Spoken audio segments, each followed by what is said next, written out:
Most people pull out a dying plant 3 weeks too early. The crispy leaves, those are gone. They are not coming back. But the stem, scratch it with your thumbnail. If there is green underneath, the plant is alive. It is not dead. It is starving.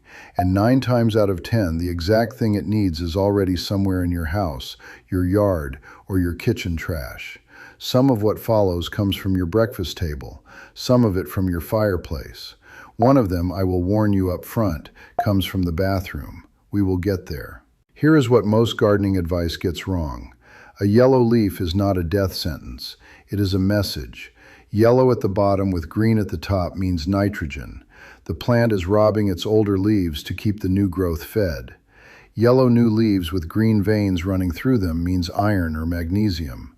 A stem that scratches green means the plant is alive no matter how bad the leaves look. Read the message before you reach for the shovel. The fertilizer industry in this country runs somewhere between $24 and $70 billion a year, depending on who is counting and what they include.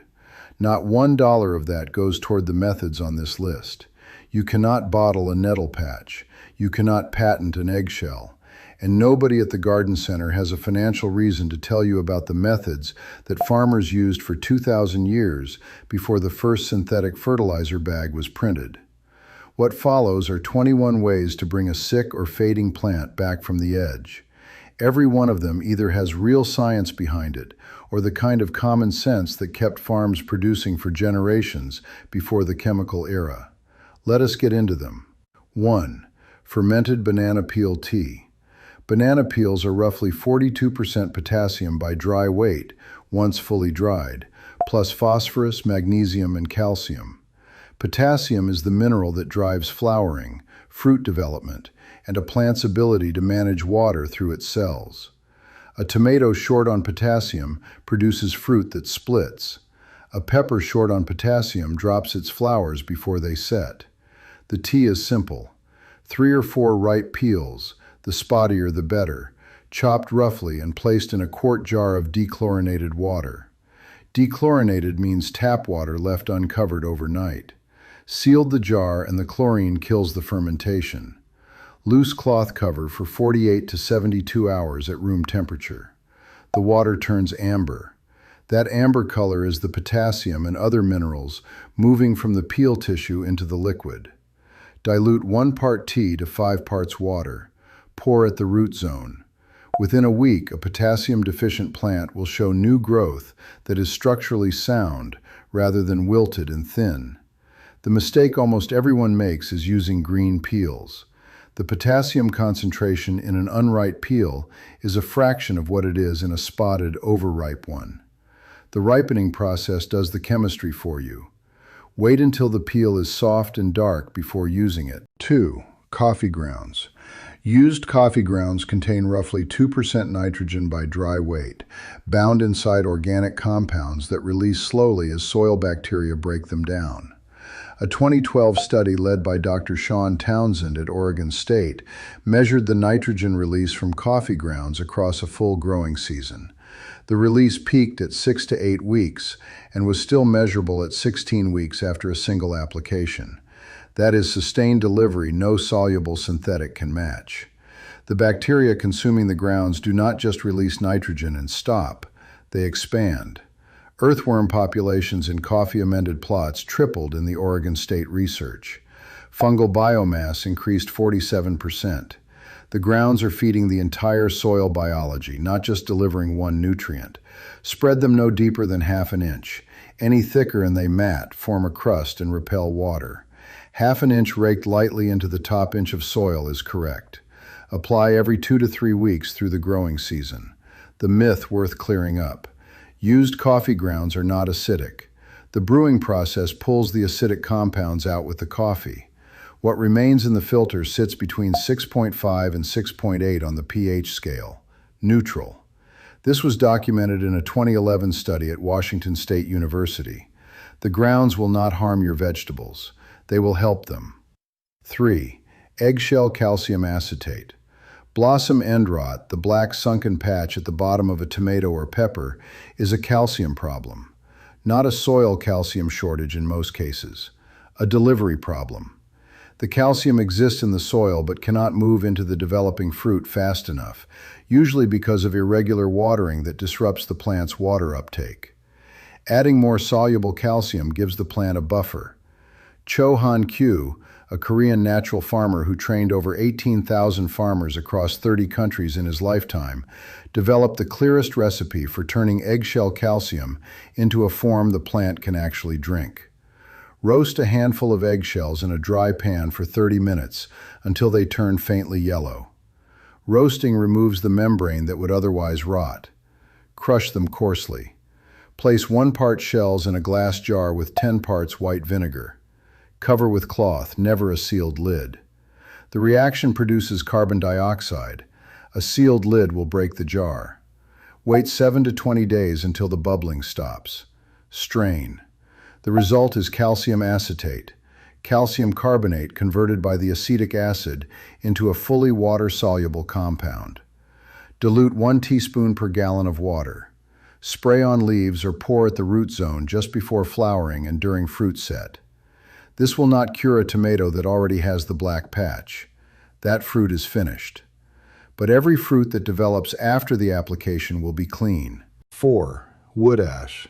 Every clean wood fire produces one of the most concentrated natural potassium and calcium sources available to a gardener. Hardwood ash runs roughly 25% calcium carbonate, 4 to 10% potassium, and traces of phosphorus, boron, magnesium, and copper.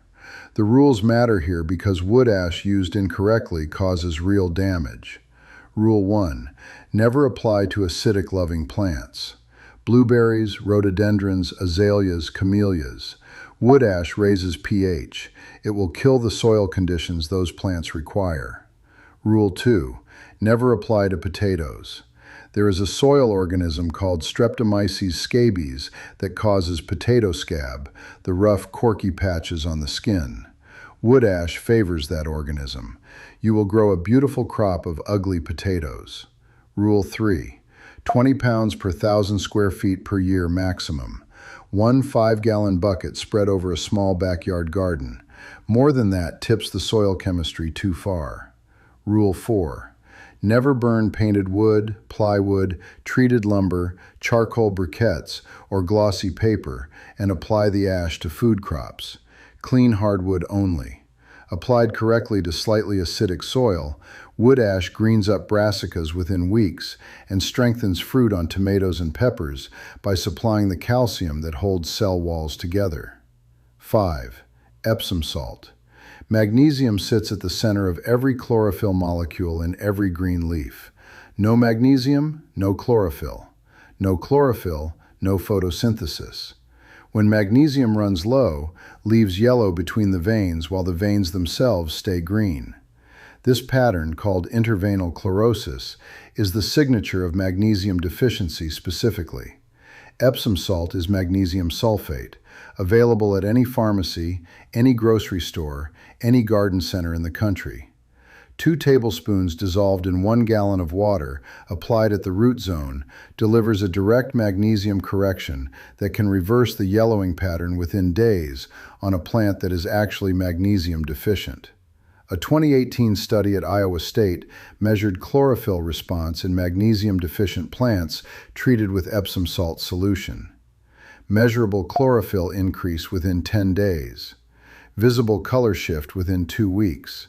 The important caveat: yellowing leaves have multiple possible causes. Nitrogen deficiency yellows the older leaves first. Iron deficiency yellows the newest leaves. Overwatering yellows everything.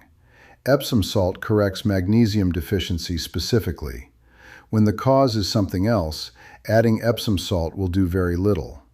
Diagnose before treating. The interveinal pattern, yellowing between green veins on mid-plant leaves, is the specific tell. Once per month during the growing season, no more. Excess magnesium over time competes with calcium uptake and creates a secondary deficiency. 6. Nettle tea. Stinging nettle grows along fence lines, at the edges of fields, and in the corners of yards that have not been mowed. Most people consider it a nuisance. It is a free nitrogen factory. Fresh stinging nettle leaf carries an NPK estimated around 511 plus iron, magnesium, calcium, copper, zinc, and silica pulled up from deep in the soil through the plant's root system. A 2021 study published in the journal Sustainability tested fermented nettle extract on green beans. Nettle extract matched commercial urea for stem height. It significantly raised iron levels in the plant tissue.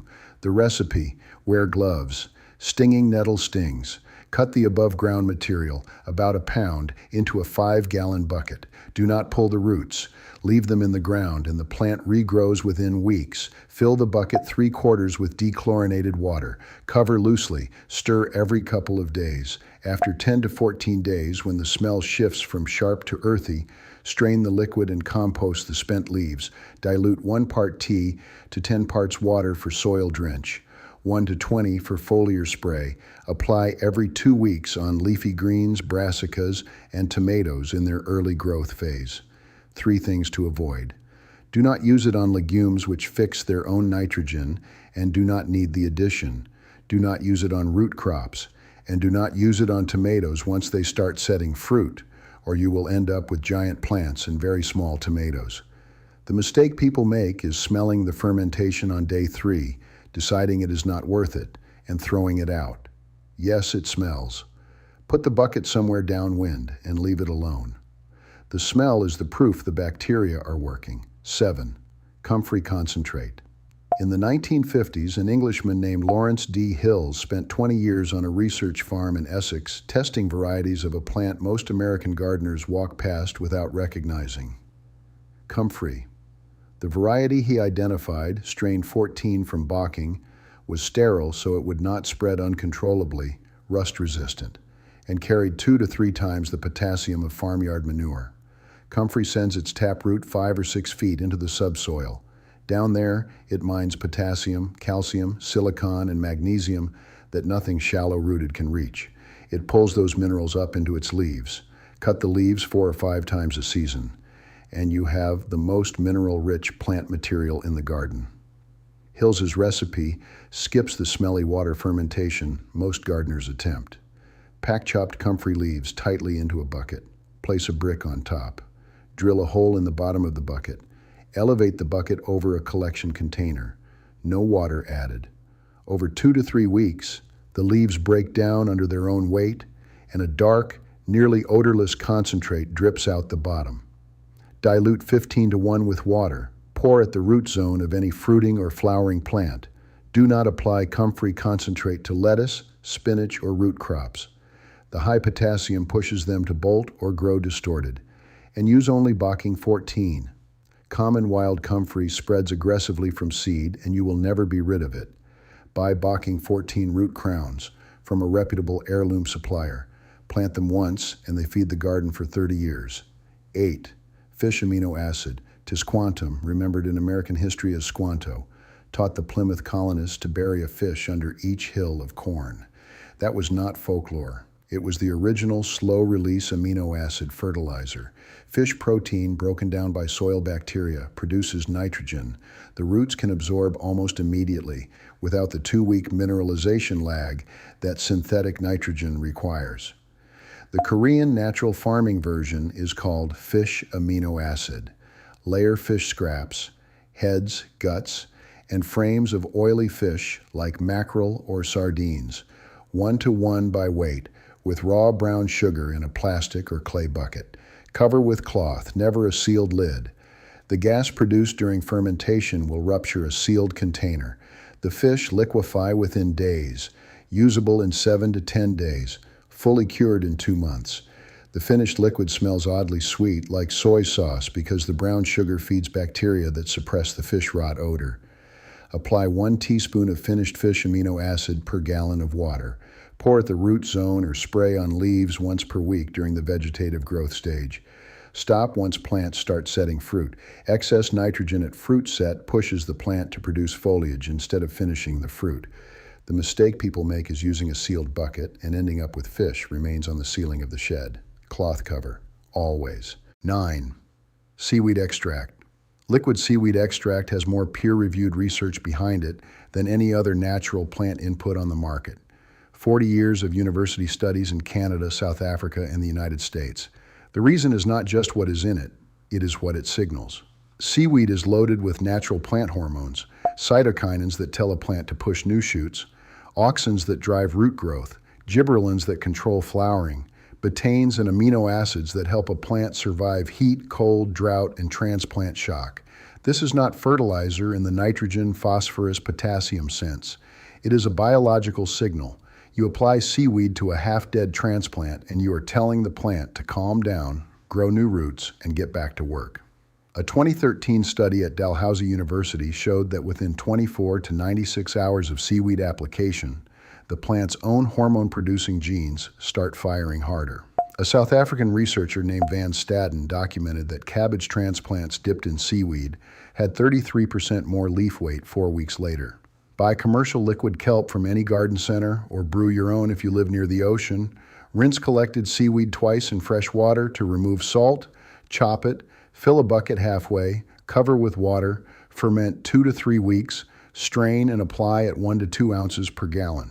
The mistake almost everyone makes is applying it too concentrated. A study from the University of Natal found seaweed extract at 1 part in 100 slowed root growth on tomatoes. At 1 part in 600, the same product boosted root growth by 60%. More is not better. The plant hormones in seaweed are active at very low concentrations. Follow the label rate or go below it. 10. Aspirin spray. In 1990, a team of scientists published a paper in the journal Science showing that when a plant is attacked by a pathogen, it produces salicylic acid as its first immune response. That salicylic acid travels through the whole plant and switches on what researchers call systemic acquired resistance, the plant's broad-spectrum immune system. The active ingredient in aspirin breaks down into salicylic acid and water. Spray it on a tomato leaf and you have told the entire plant that trouble is coming. The plant responds by producing compounds that puncture fungal cell walls before the fungus even arrives. The whole defense system gets loaded like a farmer locking the coop before the coyotes show up. 1 regular 325 milligram aspirin tablet, uncoated, dissolved in 1 gallon of water. Add 1 drop of dish soap so it sticks to the leaves. Spray every 2 to 3 weeks during the growing season. Best on tomatoes, peppers, potatoes, eggplant, broccoli, and cabbage. 2 mistakes. First, using coated aspirin. It does not dissolve correctly. Use the cheapest uncoated generic available. Second, doubling the dose, thinking more means better protection. Above 500 milligrams per gallon, the leaves start to burn. 1 tablet, 1 gallon. This is a preventive treatment. It works by priming the immune system before infection. Once a fungus has established itself, the aspirin will not remove it. Spray before the problem appears once a month from transplant onward. 11. Hydrogen peroxide soil drench. Sometimes a plant is not hungry. It is drowning. The distinction matters. Overwatered roots in clay soil or roots sitting in a low spot after heavy rain run out of oxygen within a few days. Fungi like Pythium and Phytophthora that live in every soil waiting for exactly these conditions multiply and eat the root system from inside. The leaves wilt even when the soil is wet. By the time most gardeners notice, half the root system is gone. Drugstore hydrogen peroxide, the brown bottle, 3%, costs about $1. Hydrogen peroxide is water with 1 extra oxygen atom. When it hits soil, it breaks into plain water and pure oxygen. That oxygen oxidizes the rot fungi and reoxygenates the suffocated root zone simultaneously. 1 teaspoon of 3% peroxide per cup of water as a soil drench. Pour through the root zone until it runs out the bottom of the pot. For in-ground plants, saturate the soil around the base. Repeat every 3 to 4 days for 2 to 3 weeks. If the plant is going to recover, new white root tips will be visible within 5 to 7 days on a careful pull test. 3 hard rules. First, never use 35% food-grade peroxide straight from the bottle. It will burn roots off in 20 minutes, 3% only. Second, wait at least a week after the peroxide treatment before adding any biology, compost tea, or microbial product. Peroxide does not distinguish between harmful and beneficial organisms. Third, never mix peroxide with bleach under any circumstances. 12. Milk spray. In 1999, a Brazilian agricultural scientist named Wagner Bettiol grew tired of watching organic farmers lose their squash crops to powdery mildew. He ran a controlled experiment. One group of zucchini plants received 10% milk and water twice per week. Another group received commercial synthetic fungicide. A third group received plain water. The water control reached 56% disease severity. The synthetic fungicide brought it to 9%. The milk spray brought it to 10%, statistically identical to the chemical, for a cost of a splash of milk. When milk dries on a leaf in sunlight, the proteins and riboflavin react with ultraviolet light to produce oxygen radicals that collapse fungal spore cell walls. There is also a protein in milk called lactoferrin that ruptures fungal membranes directly, and lactic acid bacteria on the leaf surface compete with the fungus for nutrients, 1 part milk to 9 parts water. Skim, 2% whole. The fat is not the active component, the protein is. Spray to dripping on the upper leaf surface on a sunny morning between sunrise and noon. The UV light is what activates the chemistry. Apply at dusk or under cloud cover, and almost nothing happens. Reapply every 7 days and after any rain. Best on cucumbers, squash, zucchini, melons, pumpkins, grapes, roses, and tomatoes. The mistake people make is using almond milk or oat milk because it is what is in the fridge. Plant-based milks contain no lactoferrin. Use real dairy. 13. Rabbit manure tea. Every common manure has a problem. Chicken manure is so high in ammonia it burns roots if applied fresh. Horse manure carries weed seeds. Cow manure takes 6 months minimum to compost safely. Rabbit manure is different. It is the only common manure on Earth that can be applied straight from the animal to the garden on the same day with no aging and no composting. Old farmers called it cold manure. The nitrogen is bound in a slow-release form that does not burn. The pellets are dry, nearly odorless, and crumble naturally into the soil. Rabbit manure runs roughly 2 to 2.5% nitrogen, 1.5 to 2.5% phosphorus, and about 1% potassium. Compare that to cow manure at 0.5% across the board. Rabbit pellets carry roughly 4 times the nutrition of cow manure. For tea, take 2 cups of pellets in an old pillowcase or burlap sack and drop it into a 5-gallon bucket of water. Leave it for 2 to 3 days, stirring once a day. Pull the sack. Dilute the tea to the color of weak coffee, roughly 1 part tea to 10 parts water. Pour at the root zone. Visible greening in 3 to 5 days on nitrogen-deficient plants. The only caution worth noting, if the rabbit has been on antibiotics, dewormers, or any medication recently, skip the manure for 2 weeks. Those compounds pass through. 14. Fermented rice water. Rice water has been used in traditional agriculture across Asia for centuries. The cloudy, milky liquid produced by rinsing raw rice contains dissolved starches, B vitamins, amino acids, phosphorus, potassium, and trace minerals. Left at room temperature in a loosely covered jar for 3 to 5 days, wild lactic acid bacteria colonize the liquid and ferment it into a microbial concentrate, the same family of bacteria that produces yogurt, sauerkraut, and sourdough. When this fermented liquid reaches the soil, those bacteria outcompete pathogenic organisms, solubilize locked phosphorus, and build the root zone biology that keeps plants fed without external inputs. A 2021 study led by researchers at University Putra, Malaysia, confirmed that a 3-day fermentation period dramatically increased beneficial bacterial populations and raised soluble nitrogen, phosphorus, and potassium in the liquid compared to unfermented rice water. Dilute 1 part fermented rice water to 10 parts plain water. Pour around the base of plants, never on the leaves, every 7 to 10 days during active growing months. The mistake that ends most first attempts is fermenting it too long. 3 to 4 days in warm weather, 4 to 5 in cool. Past that window, the fermentation shifts from lactic acid bacteria toward less desirable organisms.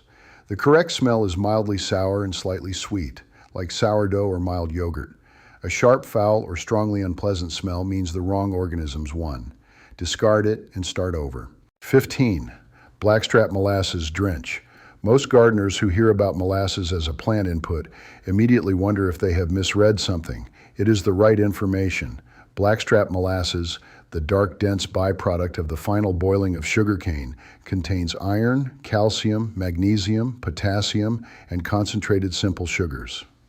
When applied to soil, Those sugars provide immediate energy to the existing bacterial population. The microbes multiply. They become more active. They begin processing the organic matter and locked nutrients in the soil that they were previously too slow or too few in number to address. 2 tablespoons of unsulfured blackstrap molasses per gallon of water applied to 100 square feet of garden bed. Pour it slowly, watering can application rather than spray, to allow it to penetrate the root zone. Apply 2 to 3 times per season at the turning points, early spring, midsummer, and late summer. The math behind why this matters. Compared to sugar inputs from standard organic tonics, a blackstrap molasses drench delivers roughly 30 times more microbial fuel per square meter. It is not a maintenance feeding. It is a biological reset. Use unsulfured blackstrap specifically. Regular table molasses, corn syrup, and light molasses lack the mineral content that makes blackstrap effective beyond the simple sugar component. 16. Alfalfa tea. In 1977, a researcher named Stanley Rees at Michigan State University was studying alfalfa when he pulled out a compound he had not expected to find, a 30-carbon alcohol called triacontanol. He published the discovery in the journal Science and then ran the next experiment. He sprayed dilute triacontanol on rice seedlings and measured them 40 minutes later. 40 minutes. The rice plants had measurably more weight, more chlorophyll, and more nitrogen content than the control plants. Triacontanol works at parts per billion concentrations as a signal that tells the plant to accelerate photosynthesis, ramp up nutrient uptake, and boost chlorophyll production. Commercial farmers in Asia apply triacontanol to millions of acres of rice and wheat. It is in every bale of alfalfa sold at every farm supply store. 1 cup of alfalfa meal or pellets, the kind sold for rabbit and horse feed, in a 5-gallon bucket of water. Stir once a day for 2 to 3 days. It will smell like a barn. That is correct. Pour about a gallon around the base of any rose, peony, tomato, or pepper plant once per month during the growing season. The American Rose Society has recommended this for decades. Rose growers report doubled bloom counts consistently. Tomatoes and peppers respond well during the vegetative stage. Do not spray full-strength alfalfa tea on leaves. It burns them. If you want a foliar version, reduce to a 1/4 cup of meal in 5 gallons of water. And stop applications a month before your first frost date. The growth it stimulates will be killed by early frost. 17. Lactic acid bacteria serum. Cho Han-kyu's Korean natural farming system developed a method to capture and multiply the lactic acid bacteria living on the surface of grain, fruit, and vegetables, and apply them directly to the soil and to plant leaves. Stage 1. Take 1 cup of uncooked rice and rinse it once in dechlorinated water. Pour off that first rinse. Rinse a second time harder. The water comes out milky white. Pour that second rinse into a quart jar filled 2/3 full. Cover with paper towel. Leave in a dark cabinet at room temperature for 3 to 5 days. It will turn slightly sour. The wild lactobacillus are multiplying. Stage 2. Skim the film from the top. Pour the middle layer into a clean jar. Add 10 parts whole milk to 1 part of the rice starter. Cover with paper. Leave 3 to 7 days. The mixture separates. White curds rise. A yellowish liquid settles to the bottom. Strain off the curds. That bottom liquid is your finished serum. It contains roughly 100 million to 1 billion live lactic acid bacteria per milliliter. Apply 3/4 of a teaspoon per gallon of water. Spray on leaves, pour at the root zone, or add to the compost pile. Lactic acid bacteria suppress pathogenic fungi, solubilize locked phosphorus, and produce compounds that inhibit pythium, botrytis, and phytophthora. 18. Compost tea. There has been significant hype around aerated compost tea for the past 20 years. The premise is simple. Steep good compost in water with an air pump running for 24 hours. Beneficial bacteria multiply into the millions per milliliter. Apply to plants. The honest review of the evidence is more complicated. A 5-year trial by researchers at Bartlett Tree Experts compared aerated compost tea against wood chip mulch and solid compost top dressing on trees. Wood chip mulch increased tree biomass by 170% over the control. Solid compost increased it by 82%. Compost tea showed no significant effect. A 2002 review found that compost tea batches vary so wildly that consistent results cannot be guaranteed. A 2004 study found that compost tea brewed with molasses, if the compost source was contaminated, could grow salmonella from trace levels to 350,000 colony-forming units per milliliter in 72 hours. The honest take, solid compost top dressed onto a bed consistently outperforms compost tea applications. If you are going to brew tea, use high-quality finished hot compost. Run a strong aquarium air pump for 24 to 48 hours. Use the tea within 4 hours of pulling the pump. After that, the microbes begin dying off, and the liquid goes anaerobic. Never spray manure-based compost tea on edible crops. Pour it at the root zone only. Tea is a bonus. Solid compost is the foundation. 19. Wood vinegar. When wood is burned slowly in a low-oxygen environment, a brown smoke rises from the pile. Cool that smoke down and it condenses into a dark, complex liquid. That liquid is wood vinegar, called pyroligneous acid, and it contains over 200 compounds: acetic acid, methanol, phenols, trace minerals. In 2025, researchers Leafield and Walds published a meta-review in the journal Agronomy, pulling together 65 peer-reviewed studies covering 33 crops.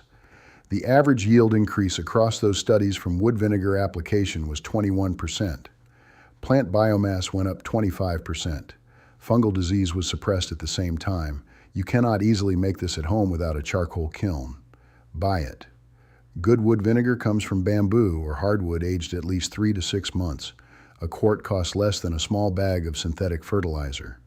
Dilute 1 part wood vinegar to 200 parts water. 1 teaspoon per gallon. Spray on leaves or pour at the root zone. The critical warning on concentration. Above 1%, the same product that raised yields 21% starts killing weeds. Above 3%, it is a herbicide. Less is more here.